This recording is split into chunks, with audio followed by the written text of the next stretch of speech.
Blessed be the name of the Lord. I welcome all of you by a new and living way. Hallelujah. புதிதும் ஜீவனமான பாதையின் வழியாக நான் உங்களை வரவேற்கிறேன். தேவனுக்கு மகிமை உண்டாவதாக. Thank you for tuning in to NLW 1020 channel. Today I just want to continue with the previous session where I was just talking about to the praise of His glory. So we were looking at Colossians, right? So here I just want to exactly take that particular word and I want to just continue with the Ephesians. So let's go to the word which we were discussing on Colossians, first chapter. To whom God would make known what is the riches of the glory of this mystery. So the riches of the glory of this mystery among the Gentiles, which is Christ in the hope of glory. So we just saw in detail on that particular verse. So here, this particular verse, I could say that the phrase, the riches of the glory of this mystery among the Gentiles. So this speaks volumes actually. If you go through this Galatians and if you go to the Colossians and Ephesians, you can read a lot about the mystery, and especially you can read a lot about the riches of the glory. நிறைய விஷயம் நீங்க கத்துக்கலாம். அவருடைய அந்த மகிமையின் புகழ்ச்சிக்காக அப்படின்னு சொல்ல அந்த வார்த்தை நீங்க நிறைய படிக்க முடியும். கொலோசியன்ஸ்லயும் இருக்கு, எஃபிஷியன்ஸ்லயும் இருக்கு, எபேசியர்லயும் இருக்கு. ஸோ அதில் முக்கியமாக அவர் இந்த பர்டிகுலர் வசனத்தில் சொல்லும்போது அவருடைய தம்முடைய கிருபையின் மகிமைக்கு புகழ்ச்சியாக அப்படின்னு சொல்லிட்டு சொல்லுவார். ஸோ இது நீங்கள் நிறைய you can just read a lot. அதாவது நிறைய விஷயங்கள் இந்த மாதிரி சொல்லியிருப்பாரு. ஸோ அந்த பர்டிகுலர் ஃப்ரேஸ் எடுத்து I just want to emphasize few things. அதை வைத்து நான் சில காரியங்களை முக்கியத்துவப்படுத்தணும்னு நான் நினைக்கிறேன். இது ஆண்டவர் பிதா நமக்கு கொடுத்துருக்கிறதான ஒரு பெரிய பாக்கியம். It's our treasure and it is our I could say that it is our inheritance and it belongs to us.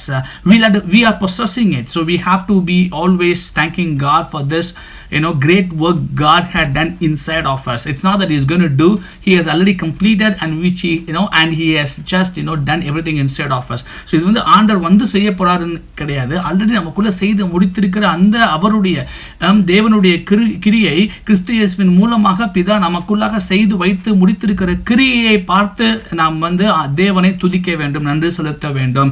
இப்போ நீங்க எபேசியருக்கு போனீங்கன்னா இந்த முக்கியமா இந்த வசனத்தை நான் வாசித்தேன் இல்லையா, அந்த கிறிஸ்துவுக்குள் அதாவது தமக்கு தந்துள்ள தம்முடைய கிருபையின் மகிமைக்கு அப்படின்ற அந்த phrase. In fact, I can read in the same in Colossians what I was saying in English.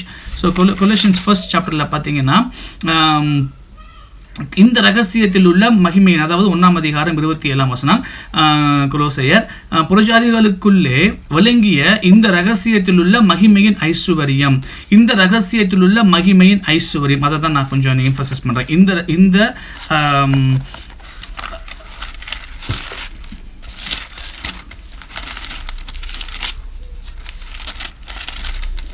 இந்த ரகசியத்தில் உள்ள மகிமையின் ஐசுவரியம். ஓகே, இப்போ if you look at இப்போ எபேசியர் போவோம். in Ephesians, if you look at the first chapter, இப்போ 3ஆம் வசனத்தில் படிச்சோம் அப்படின்னா, நம்முடைய கர்த்தராகிய இயேசு கிறிஸ்துவின் பிதாவாகிய தேவனுக்கு ஸ்தோத்திரம், அவர் கிறிஸ்துவுக்குள் உன்னதங்களிலே ஆவிக்குரிய சகல ஆசீர்வாதத்தினாலும் நம்மை ஆசீர்வதித்திருக்கிறார். தமக்கு முன்பாக நாம் அன்பில் பரிசுத்தம் உள்ளவர்களும் குற்றமில்லாதவர்களுமாய் இருப்பதற்கு அவர் உலக தோற்றத்திற்கு முன்னே கிறிஸ்துவுக்குள் நம்மை தெரிந்து கொண்டபடியே பிரியமானவருக்குள் தாம் நமக்கு தந்தருளின தம்முடைய கிருபையின் மகிமைக்கு புகழ்ச்சியாக.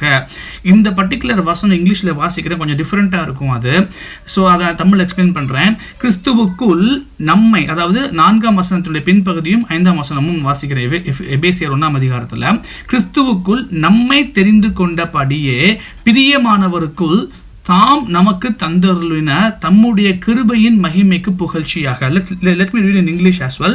In Ephesians first chapter, read from 3rd verse onwards. Blessed be the God and Father of our Lord Jesus Christ, who hath blessed us with all spiritual blessings in heavenly places in Christ, according as He had chosen us in Him before the foundation of the world, that we should be holy and without blame before him in love, having predestinated us unto the adoption of children by Jesus Christ to himself, according to the good pleasure of his will, to the praise of the glory of his grace, wherein he hath made us accepted in the beloved. I love this phrase so much.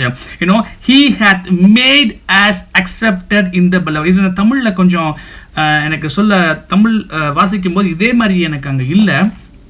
எப்படி இருக்கு அப்படின்னா, maybe என்ன தவறாக புரிஞ்சுட்டு இருக்கிறதுக்கான எனக்கு தெரியல. கிறிஸ்துவுக்குள் தம்மை தெரிந்து கொண்டபடியே பிரியமானவருக்குள் தாம் நமக்கு தந்தருளின தம்முடைய கிருபையின் மகிமைக்கு புகழ்ச்சியாக.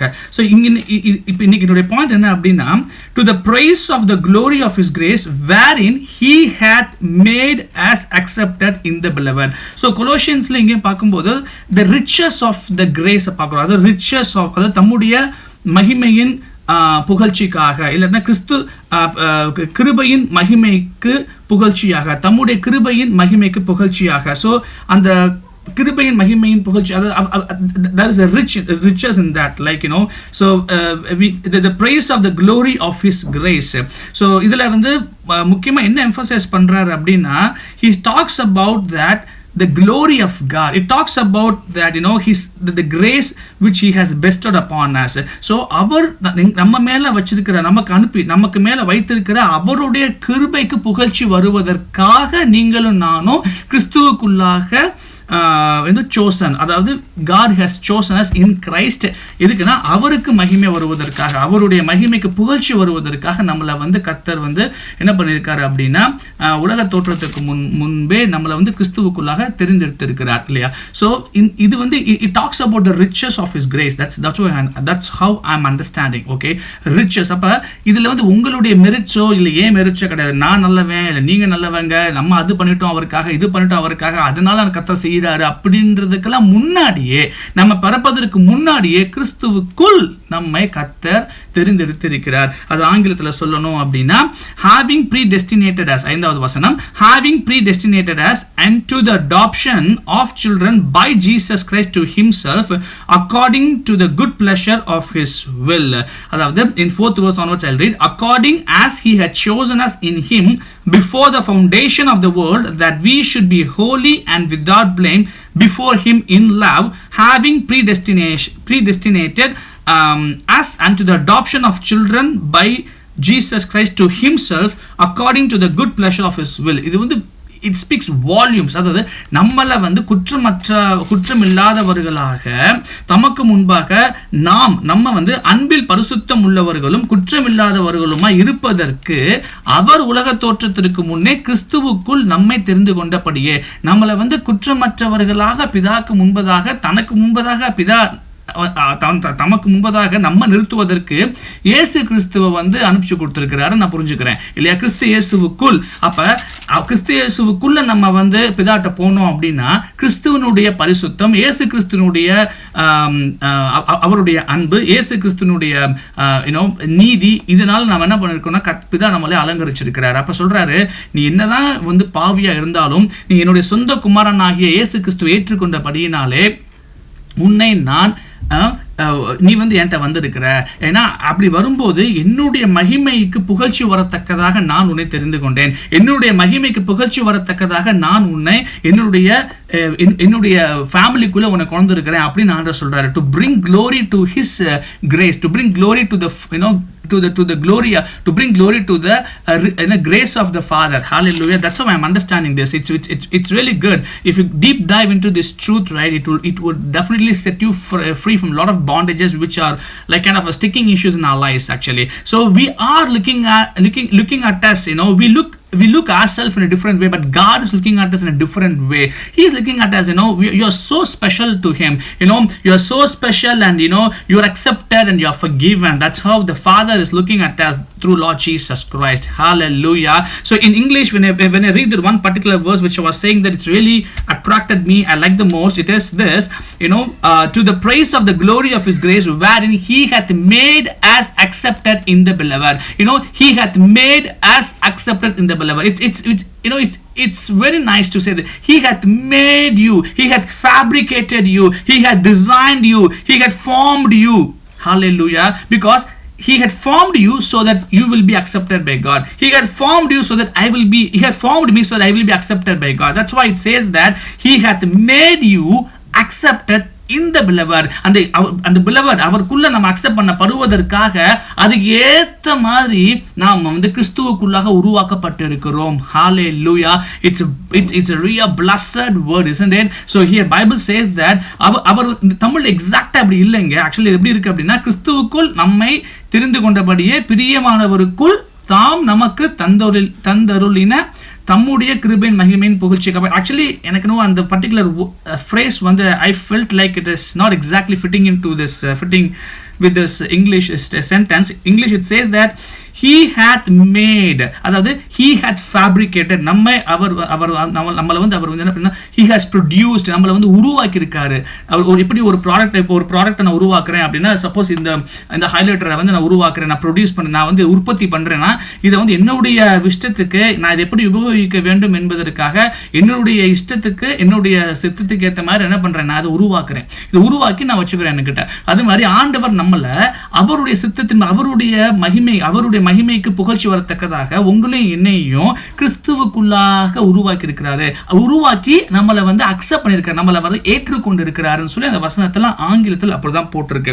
He hath made us accepted in the beloved. It's a past tense, it's already done deal. It's not that he's going to do this, he had done this already in the cross.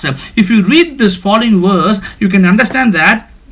And I go through the next one. To the praise of the glory of his grace, wherein he hath made us accepted in the beloved, in whom we have redemption through his blood, in whom we have redemption through his blood, the forgiveness of sins, according to the riches of, can you see that word, riches of his grace? That's what I was just referring to the Colossians also. The riches of his grace is awesome. Like the riches of his grace, to the praise of his glory, idellame directing to God. It always it is so we can just open our hands and say, Lord, I thank you. Lord, I give you glory. Lord, I give you praises. Oh, you're awesome, oh Dad. Oh, thank you for accepting me. Oh, thank you for receiving me into your kingdom. Thank you for making me, or rather fabricated me. You have made me accepted in the beloved. Oh, I love you, Jesus. Oh, I love you, Abba Father. Oh, you are so wonderful. Oh, you are so beautiful. Oh, I give you glory. I give you honor. I give you praises. Hallelujah, in the name of Jesus. So in the மாதிரி நம்ம this is what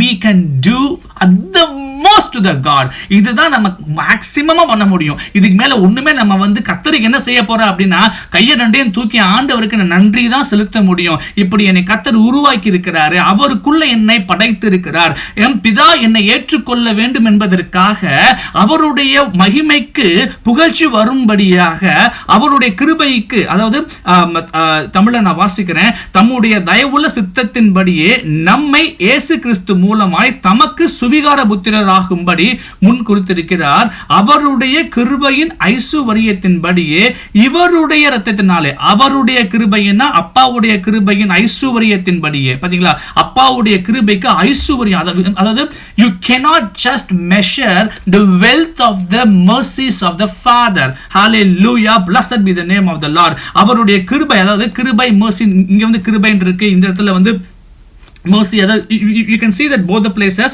but it's all talking about the riches of his grace. Okay, inge கிருபை, இங்கே கிருபை, we can also take the mercy, but I'm just saying that, okay, like it's both, or rather you can say even grace also fine. So the extreme of his grace, the riches of his grace ல தான் நம்ம வாழ்ந்துட்டு இருக்கோம். அந்த riches of the grace மூலம் அவர் accept பண்ணிருக்காரு. So அதுக்கு அவர் அந்த கிரேஸ், அவருடைய அந்த கிருபை இல்ல ஐசுவரியத்துக்கு மகிமை சேரும்படியாக அப்படின்னு சொல்லி அது முக்கியமா குறிப்பிட்டிருக்காரு. ஹalleluya.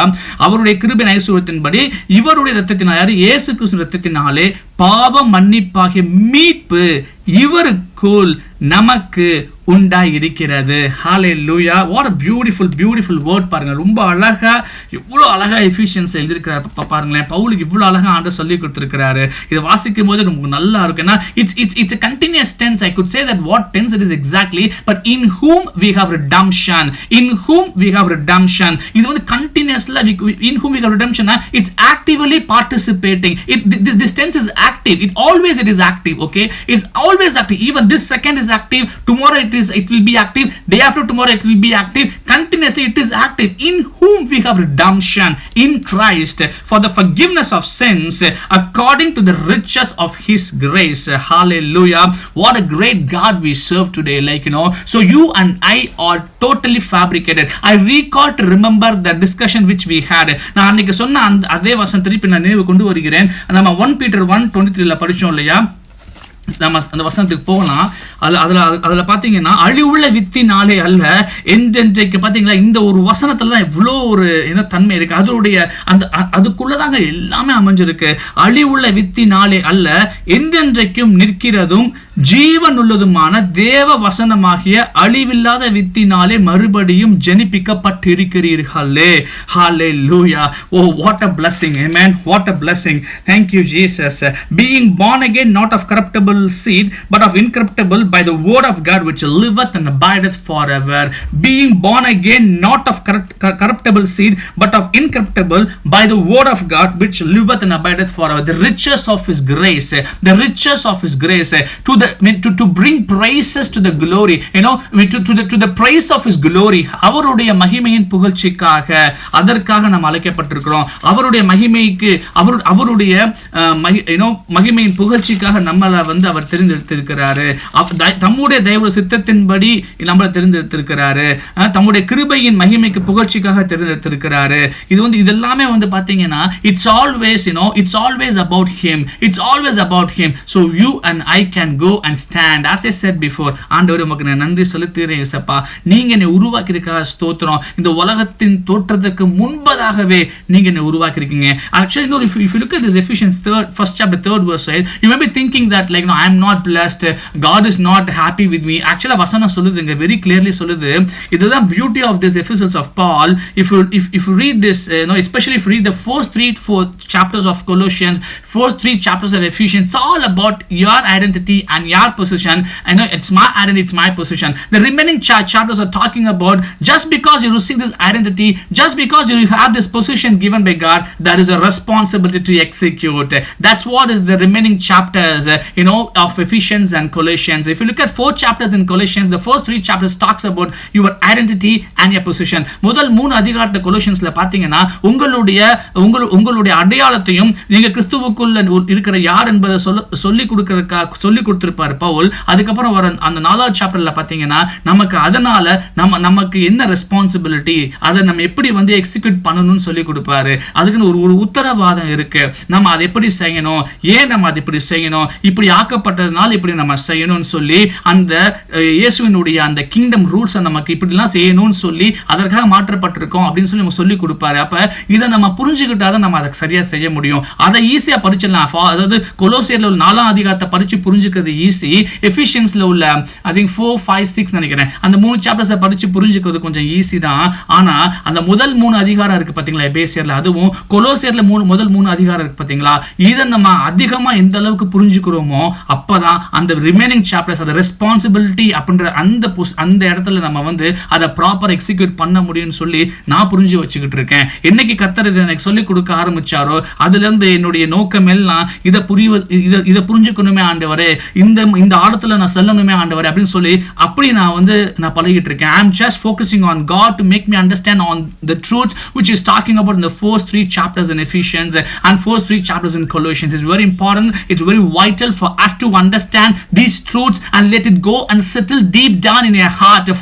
From there you will get to have all the truths so that you can execute the responsibility which are placed upon us being a child of God, which are written in the remaining chapters of Ephesians 4, 5, 6 and Colossians 4th chapter. So God bless you today. I believe you are all blessed. So here there's a blessing which is written like this in Ephesians 1st chapter 3rd verse. Blessed, let me read that. Ephesians 1st chapter 3rd verse. Blessed be the God and Father of our Lord Jesus Christ, who hath blessed us with all spiritual blessings in heavenly places in Christ. I read again. Blessed be the God and Father of our Lord Jesus Christ, who hath blessed us with all spiritual blessings in heavenly places in Christ. Now, in Tamil it reads like this. நம்முடைய கர்த்தராய் இயேசு கிறிஸ்துவின் எபேசியர் 1ஆம் அதிகாரம் 3ஆம் வசனம். நம்முடைய கர்த்தராய் இயேசு கிறிஸ்துவின் பிதாவாகிய தேவனுக்கு ஸ்தோத்திரம். அவர் கிறிஸ்துவுக்குள் உன்னதங்களிலே ஆவிக்குரிய சகல ஆசீர்வாதத்தினாலும் நம்மை ஆசீர்வதித்திருக்கிறார். நம்மை அவர் ஆசீர்வதித்திருக்கிறார். அழகா போட்டிருக்கு. ஆவிக்குரிய சகல ஆசீர்வாதத்தினாலும் நம்மை ஆசீர்வதித்திருக்கிறார். This is a beautiful principle. If only God blesses in the spiritual realm, then only you can enjoy on the natural realm. அதாவது ஆண்டவர் நமக்கு ஆவியின் மண்டலத்தில் ஆசீர்வதிச்சு கொடுத்தாதான் நம்ம இந்த உலகத்தில் இருக்கும்போது இந்த உலகத்து சம்பந்தப்பட்ட ஆசீர்வாதங்களை பெற்றுக்கொள்ள முடியும். ஏன்னா நம்முடைய ஆசீர்வாதம் எப்பொழுதுமே பார்த்தீங்கன்னா ஸ்பிரிச்சுவல் ரெல்ம்ல தான் இருக்கு. அவர்கிட்ட தான் எல்லா ஆசீர்வாதமும் இருக்கு. ஸோ நம்மளுடைய தேவைகள் சந்திக்கப்படணும் அப்படின்னா அவருடைய நிறைவான அந்த ஆவிக்குரிய மண்டலத்தில் இருக்கிறதான ஆவிக்குரிய ஆசீர்வாதங்களுக்குள்ள நம்ம சென்று அதை நமக்கு கொடுத்திருக்கிற எல்லா விதமான ஆசீர்வாதங்களையும் உபயோகித்துக் கொள்ள வேண்டும். நம்ம அதை உரிமை பாராட்டி எடுத்துக்கொள்ள வேண்டும். ஹalleluya, thank you holy spirit. உரிமை பாராட்டி எடுத்துக்கொள்ள வேண்டும். we have to take the ownership to to accept all the blessings what God had already provided us in the spiritual realm that belong to us. We'll have to take it with all rights and authority because that's for us. When we focus on those blessings in the spiritual realm, obviously there are in the natural realm you will see a lot of good results. You will be really blessed. Definitely you will see changes in the territory expansion in your life. Everything will be just happening. அதாவது உங்களுடைய வாழ்க்கை முறை மாறும். உங்களுடைய வாழ்க்கையை சுற்றி இருக்கிறதான எல்லா விதமான அந்த பவுண்டரிஸ் எக்ஸ்பான்ஷன் வரும். நிறைய விஷயம் ஆசீர்வதிக்கப்படுவாங்க. ஏன்னா அந்த ட்ரூத் அப்படிதான். ஏன்னா சே ஃபார் இன்ஸ்டன்ஸ் ஒன்று சொல்ல விரும்புறேன். எனக்கு ஞாபகத்துக்கு வந்தது. இப்போ Jesus Christ பேசிட்டு இருப்பாரு Matthew, I think it's in the 5th chapter. I don't know, it's not in my agenda. Let me go there quickly, but it touches my Lord. In fact, it was there in Psalms somewhere also, but I'm just getting this word as an example I want to give. If you look at one more thing, நீங்க இந்த gospel படிக்கும்போது if you have the clear understanding on the epistles of Paul, right, with that truth if you go to gospel, then you will be exactly the help of Holy Spirit understand the deepness what Jesus Christ had spoken on those days actually. So ஆண்டவர் என்ன நிறைய parablesலாம் ஆண்டவர் சொல்லி கொடுத்திருக்காரு. So ஆண்டவர் சொல்லி கொடுத்த காரியத்தை நம்ம நிறைய புரிஞ்சுக்கணும் அப்படினா because he was addressing a lot of questions of the Pharisees and Sadducees and scribes and teachers. So அது ஆண்டவர் நிறைய பரிசேயர் சதுசேயர்களுக்கு நிறைய விஷயங்களை அட்ரஸ் பண்றாரு. அந்த மாதிரி விஷயங்கள்லாம் நமக்கு நல்லா புரிஞ்சுக்கணும். அவருடைய பேரபிள்லாம் புரியணும், உவமைகள்லாம் புரியணும் அப்படின்னா பவுல் ஐயா எழுதி வச்சிருக்கிறதான காரியங்கள், அப்புறம் நமக்கு பின்னாடி உள்ள எல்லா பீட்டர் இவங்கெல்லாம் ஐயா எழுதி வச்சிருக்கிற காரியங்களை நம்ம படிச்சுட்டு ஆவியானோட உதவியோடு அந்த கருத்தை எடுத்துக்கொண்டு நம்ம இந்த காஸ்பலை படிச்சோம், 4 books of gospel படிச்சோம் அப்படின்னா ரொம்ப எளிமையாக புரிந்து கொள்ள முடியும். இது என்னுடைய experience by the way. So I just go, okay, let me refer that. Okay, say for example, if you look at you can easily remember this. Matthew 5th chapter 5th verse எடுத்து பாத்தீங்கன்னு வெச்சுக்கோங்களேன். இது ஒரு simple ஒரு principal இருக்கு. Blessed are the meek, for they shall inherit the earth. Matthew 5th chapterல பாத்தீங்கன்னா very clearly it's written, blessed are the meek, for they shall inherit the earth. For they shall inherit the earth. So the meekness is one of the characteristics of Lord Jesus Christ. Okay, so blessed are the meek, for they shall inherit the earth. So it is if you look at the Psalms 37:11, the same verse there in Psalms 37:11 also. Let me quickly go there so that I can explain that in a little bit detail. 37:11. but the meek shall inherit the earth and shall delight themselves in the abundance of peace. Okay, இப்போ ஆவியின் மண்டலம் நிறைய blessings கொடுத்திருக்காரு நான் சொல்றேன்ல. ஆக்சுவலா இது என்ன அப்படின்னா ஆவியின் மண்டலத்தை இந்த மாதிரியான attributes, in other words I could say that the qualities or rather the principles of kingdom of God, meekness, humbleness, bowels of mercies, இதெல்லாமே ஆவியின் மண்டலத்துல நம்ம கொடுக்கப்பட்டதான பொக்கிஷங்கள். In fact, fruit of the spirit, okay, the 9 fruit of the spirit, எதுவுமே நமக்குள்ள கர்த்தர் கொடுத்திருக்கிறார். But நம்ம அதை கேப்டலைஸ் பண்ணிக்கணும். இது நம்ம வாழ்க்கையில நிறைய நேரங்களில் வெளியே வராம இருக்கும். அதாவது whenever you encounter a problem, you remember one thing, that God has given you the bowels of mercies, அப்புறம் humbleness, இந்த மாதிரி humility, இதெல்லாமே he has given us in the spiritual realm. So we have to capitalize those and we have to start practicing it. அதாவது by believing that you have received it சொல்லிட்டு. So இதுதான் நம்ம கர்த்தர் கிருபையா கொடுத்திருக்கிறார். So இந்த meekness ஒரு example எடுத்துட்டீங்க அப்படின்னா, as I read in Matthew 5th chapter, so let me read in Tamil also, 5:5, if you look at, சாந்த குணமுள்ளவர்கள் பாக்கியவான்கள், அவர்கள் பூமியை சுதந்தரித்துக் கொள்வார்கள். இப்ப சாந்த குணமா இருந்தா நம்ம பூமியை சுதந்தரித்துக் கொள்ளலாம் சொல்லி இந்த இடத்துல ஏசப்பா சொல்லியிருக்கிறாங்க. இது மலை பிரசங்கத்துல இருக்கு. ஸோ இப்போ 37 Psalmsலயும் பார்த்தீங்கன்னா அதே மாதிரி தான் இருக்கு. இன் verse I just read 11th verse 37 Psalm 37 சங்கீதம் 11ஆம் வசனத்துல அதே மாதிரி தான் இருக்கு. But the meek shall inherit the earth. அப்ப சாந்த குணமுள்ளவர்கள் பூமியை சுதந்தரித்துக் கொள்வார்கள். அப்ப இந்த கொட்டேஷன் இந்த சங்கீதத்துல இருக்கிறது தான் இப்ப இந்த மலை பிரசங்கத்துல இருக்கு. அப்ப இந்த ஒரு மீக்னஸ், இந்த சாந்த குணம் அப்படின்ற அந்த குணத்தை நம்ம இந்த உலகத்துல எக்ஸசைஸ் பண்ணோம் அப்படின்னா, அது இது எங்க இருந்து வருது? உலகத்துல சாந்த குணம் இருக்குமா? இருக்கு. மேபி நிறைய நல்லவர்கள் இருக்கலாம், எக்ஸசைஸ் பண்ணிட்டு இருக்கலாம். ஆனா ஆண்டவர் கொடுக்கிற சாந்த குணம் நான் நினைக்கிறேன் ஒரு தூய்மையான சாந்த குணமா இருக்கும்னு நினைக்கிறேன். Whatever you receive, the meekness the meekness which you receive from God is purer than that of the meekness what is there in the world, which has been practiced by the good men of the world, I could say rather. So அப்ப அந்த meekness இருக்கு அப்படின்னா, அப்ப ஒரு இப்ப பூமியை நம்ம சுதந்திரத்துக் கொள்ள வேண்டும் அப்படின்னா, இப்ப நம்ம வீட்டு பக்கத்துல இருக்கிறாங்க, இல்ல பக்கத்து ப்ராப்பர்ட்டில ஒருத்தங்க இருக்கிறாங்க, இல்ல வீட்டு பக்கத்துல அபார்ட்மெண்ட்ல பக்கத்துல சில இஷ்யூஸ்லாம் வரும் இல்லையா நம்ம தங்கி இருக்கிற இடத்துல. ஸோ அப்ப அந்த இஷ்யூஸ் நம்ம எப்படி ஹேண்டில் பண்றோம்? நம்ம குவாய்ட்டா இருக்கிறோமா, இல்ல நம்ம are we exercising peace, are we exercising gentleness, are we exercising God given meekness? இதெல்லாம் எங்க இருக்குன்னா spiritual blessingsல நம்ம கொடுத்திருக்கிறார். அதாவது ஆவியின் மண்டலத்துல ஆவிக்குரிய blessings கர்த்தர் நமக்கு ஆல்ரெடி கொடுத்திருக்கிறார். இத போய் நம்ம நம்ம இதுக்காக நம்ம ஆண்டவர் போராட வேண்டாம், ஆல்ரெடி given. இப்போ அந்த மீக்னஸ் நான் பிக் அப் பண்ணிட்டு அதை எடுத்துட்டு I have to just அப்ப எனக்கு என்ன தெரியணும்? அப்ப இதனால தான் நம்ம கொலோசியன்ஸ் 3ஆம் அதிகாரத்தை படிச்சீங்கன்னா கிளியரா சொல்லுவாரு, பூமிக்கு சம்பந்தப்பட்ட காரியத்தை தேடாம நீங்க பரலோகத்துக்கு சம்பந்தப்பட்ட காரியத்தை தேடுங்கன்னு சொல்லி நீங்க படிச்சு பாருங்க. I'm not having that agenda now, but this just came inside. So அது ரொம்ப அழகா இருக்கும். அப்ப பாத்தீங்கன்னா bowels of mercy, அதாவது கிருபை சம்பந்தப்பட்டது, இரக்கம் சம்பந்தப்பட்டது, சாந்த குணம் இது எல்லாமே அங்க இருக்கு. அப்ப அந்த சாந்த குணத்தை பத்தி எடுத்துட்டேன்னா யாருக்கு பிரயோஜனம்? எனக்கு பிரயோஜனமா இருக்கும். அப்ப நான் ஆண்டவருடைய பிள்ளை, ஆண்டவர் ராஜ்யத்துல நான் பிறந்திருக்கிறேன். அப்ப இந்த பூமியில வாழ்ந்துட்டு இருக்கேன். அப்ப இந்த பூமியை நான் சுதந்திரத்துக் கொள்ள வேண்டுமானால், அதாவது நான் இருக்கிற இடத்துல உள்ள சில காரியங்கள் நான் பிரச்சனைகளை சந்திக்கும் பொழுது நான் எப்படி அதை நான் திருப்பி பெற்றுக்கொள்வது, எப்படி நான் மற்றவர்கள் மூலமா கூட பிரச்சனை வரும்போது அவங்க கூட நான் சண்டை போடாம எப்படி நான் குவாய்ட்டா, அதாவது கர்த்தருக்குள்ள நான் அமைதியா இருந்து அந்த காரியத்தை சாதிப்பது என்பதை குறித்து தான் ஆண்டவர் நமக்கு போதிக்கிறார். அதுதான் நமக்கு கிடைக்கிறதான ஸ்பிரிச்சுவல் பிளஸ். ஒரு எக்ஸாம்பிள் தான் நான் சொல்லியிருக்கேன். There could be lot of examples you can take. Not an example, it's all truths actually. இந்த மாதிரி நிறைய விஷயங்கள் நீங்க அப்படியே எடுத்துட்டே இருக்கலாம்.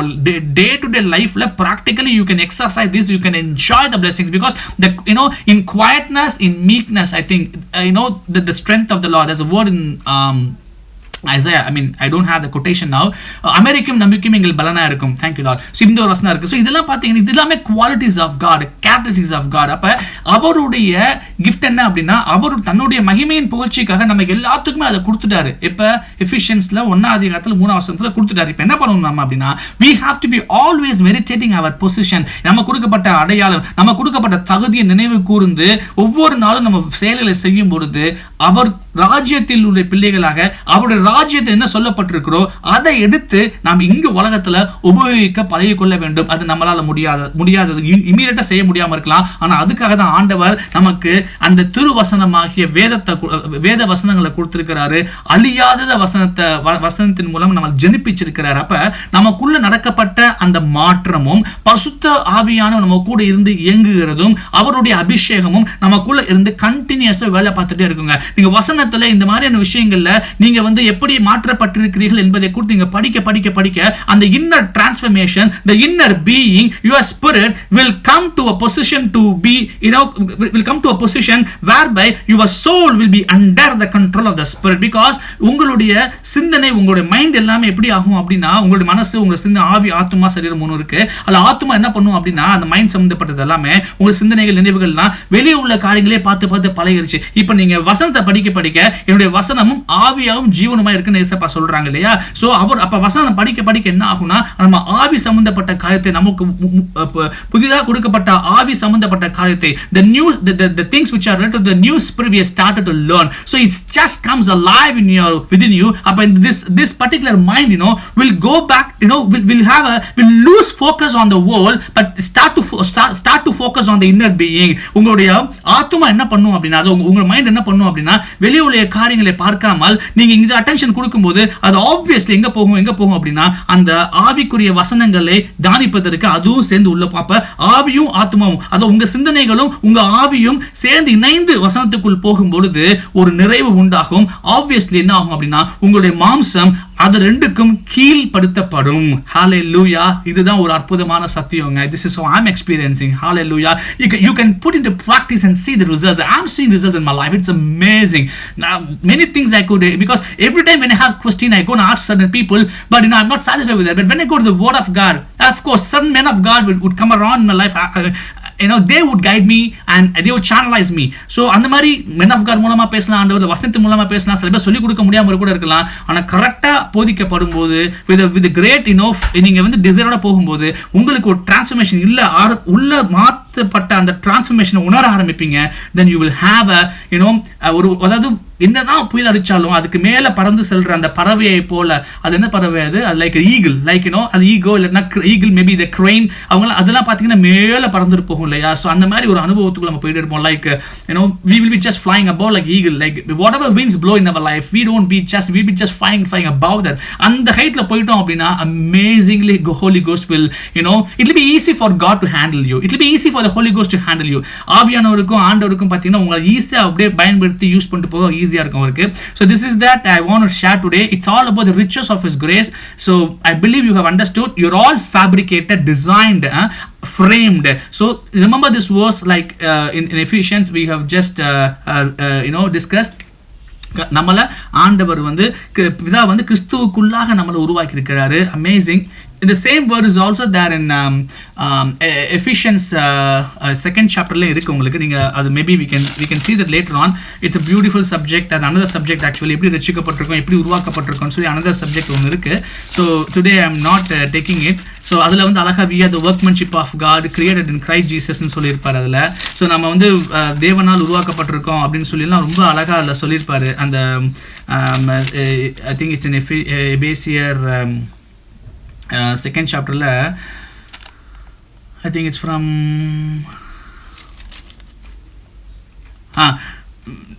ஏனெனில் நற்கிரியைகளை செய்கிறதற்கு நாம் கிறிஸ்து இயேசுவுக்குள் சிருஷ்டிக்கப்பட்டு தேவனுடைய செய்கையா இருக்கிறோம். இந்த செய்கையா இருக்கிறோம்ல ஒரு பெரிய வார்த்தை. இது நிறைய விஷயம் அதில் இருக்குது ஆக்சுவலாக. ஸோ செய்கையாக இருக்கிறோம், அப்போ நம்மளை ஃபுல்லாக அவர் மாற்றிட்டார் இல்லையா? ஸோ இந்த மாதிரி வசனங்கள்லாம் எடுத்து நம்ம தியானிக்கும் போது I strongly believe that there would be a greater level transformation and the renewing of a mind would take place. நம்முடைய as said in Romans 12 chapter 1 and 2, right? நம்முடைய மனம் புதிதாகிறதுனாலே மறுரூபமாகிறீர்கள் சொன்னது போல நம்ம வாழ்க்கையில பார்த்தீங்கன்னா நம்ம சிந்தனைகள், நினைவுகளும் அந்த வசனத்தின் மூலமாக அப்படியே சுத்திகரிக்கப்படும் போது அப்படியே அது என்ன ஆகிடும், அப்படியே it just cleanses our mind. Cleanses in the sense, what is cleanses அப்படின்னா, it is basically it is just doing a kind of a transformation. ஒரு விதமான ஒரு புது தன்மையை உருவாக்குது உள்ளுக்குள்ள நம்ம மனதுல. அப்ப நம்ம யார் நம்ம அப்படின்றத புரிஞ்சுக்கிட்டோம் அப்படின்னா அது கண்டிப்பாக கண்ட்ரோல் எடுத்து நம்மளுடைய செய்கைகளில் நிறைய மாற்றத்தை கொண்டு வருங்க. I believe you all blessed today. God bless you. Thank you for tuning into this NLW 1020 and thank you for watching us and I leave you with this word of God and let God work through you. Thank you. Bye-bye.